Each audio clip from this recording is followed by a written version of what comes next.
नमस्कार दोस्तों, भारत के विदेश मंत्री एस जयशंकर इस समय अपने 6 दिवसीय ब्रिटेन आयरलैंड दौरे पर हैं। अपनी यात्रा के दौरान उन्होंने चैथम हाउस में एक थिंक टैंक के कार्यक्रम में शिरकत की, जहां उन्होंने कश्मीर के मुद्दे पर पाकिस्तान को करारा जवाब दिया।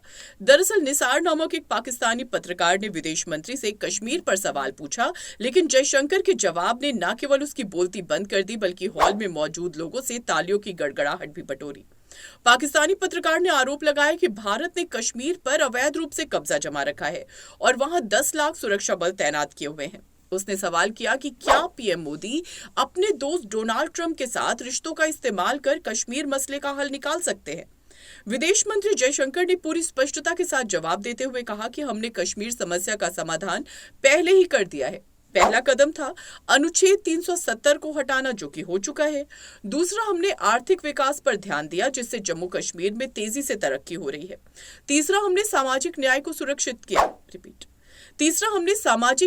सुनिश्चित किया है, जिससे वहां किसी भी तरह के अन्याय की जगह नहीं बची है। आगे जयशंकर ने यह भी कहा कि अब केवल एक ही मुद्दा बचा है, वो हिस्सा जो पाकिस्तान ने अवैध रूप से कब्जा कर रखा है। अगर पाकिस्तान अपने कब्जे वाले हिस्से को लौटा दे तो पूरा कश्मीर मसला हल हो जाएगा। उनके इस जवाब के बाद हॉल में मौजूद सभी लोगों ने तालियां बजानी शुरू कर दी। Okay. Look, on Kashmir, actually we have done, I think, a good job solving most of it.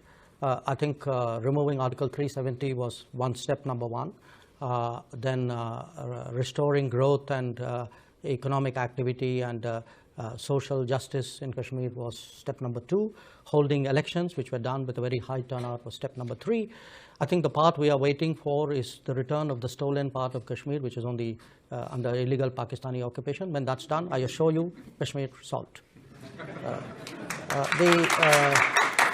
The second question, Global South. कार्यक्रम के दौरान जब जयशंकर से भारत चीन संबंधों पर सवाल किया गया तो उन्होंने कहा कि भारत और चीन के रिश्ते बेहद अनोखे हैं। हम दोनों 1 अरब से ज्यादा आबादी वाले देश हैं, जिनका एक पुराना इतिहास है। समय समय पर हमारे रिश्तों में उतार चढ़ाव आए हैं, लेकिन हमारे संबंधों को आगे बढ़ाने के लिए बातचीत और समझदारी जरूरी है। विदेश मंत्री के इस बयान से साफ है कि भारत अपने रुख पर कायम रहते हुए अपने राष्ट्रीय हितों की रक्षा के लिए पूरी तरह प्रतिबद्ध है। उनकी बेबाकी और स्पष्टता ने एक बार फिर भारत की कूटनीतिक शक्ति को पूरी दुनिया के सामने साबित किया। न्यूज अपडेट के लिए बने रहिए हमारे साथ।